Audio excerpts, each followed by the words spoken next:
Remind me again why we're here? Paula asked, letting her seat back a little. The two massive men in the front seat sharply inhaled. People didn't question Pauly Levine. When he said jump, his men didn't even ask how high. They simply jumped until Pauly said otherwise. But Paula wasn't one of her father's men. With Paula, Pauly played a whole different kind of ball game. Pauly never wanted to be feared by his children. He'd experienced that firsthand growing up. With Paula and her brothers, Pauly was a soft and caring father. He never struck his children. Hell, he never even spoke to his children above a few decibels unless it was with excitement and passion. Just checking up on an old friend. Pauly answered.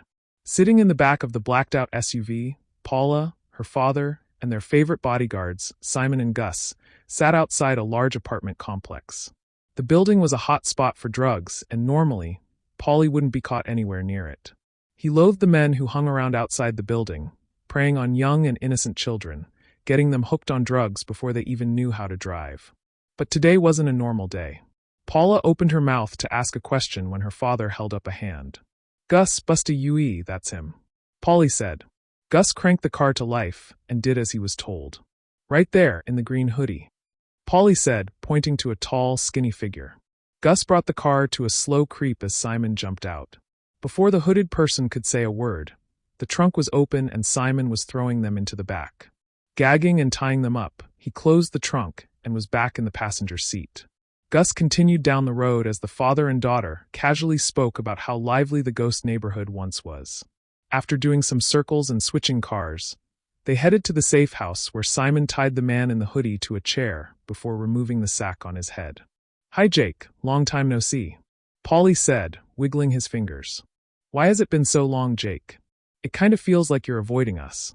Paula said, crossing her arms over her chest. Jake shook his head so fast that the father and daughter worried he'd snap his own neck. No. I haven't been avoiding you. I've been working a lot of really long hours. I'm trying to put together all the money. Jake said quickly. Pauly clicked his tongue as he examined the large ring on his middle finger. The thing was practically indestructible. The ring was a gift from Paula's mother, and though she up and left him, Pauly kept the ring cause it left a nice reminder on all the faces of those who decided they wanted to fuck with him. You know, Jake, Dad doesn't like to be lied to. When I was a little girl, he'd always tell me, it's easier to tell the truth, 'cause you don't always have to remember what you told people. Paula said, placing a hand on Jake's shoulder. Jake shook his head again. It's not a lie, Jake said quickly. Paula sighed as she withdrew her face from his. I warned you, she said, shaking her head. Pauly moved slowly, sliding a hand across his chest as he reached into the inside pocket of his sports jacket. Pauly, please. Don't. I just need a little more dash. Paying Jake no mind, Pauly pulled an iPhone from his inside pocket and held it up.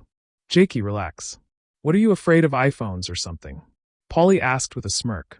Jake sighed and allowed himself to relax into the chair. Unlocking the phone, Pauly tapped at it a few times before handing it to his daughter. Watch this, Paula said, holding the phone up to Jake's face. In the video, Jake was seen at a club, surrounded by beautiful women and bottles. Standing on the couch, Jake was seen throwing money around with his buddies as the girls drank alcohol straight from the bottle. That's not my money, Pauly, you gotta believe me, Jake said fearfully. Paula slowly stepped back from the man, just as her father cocked his fist back and slammed it into the man's face.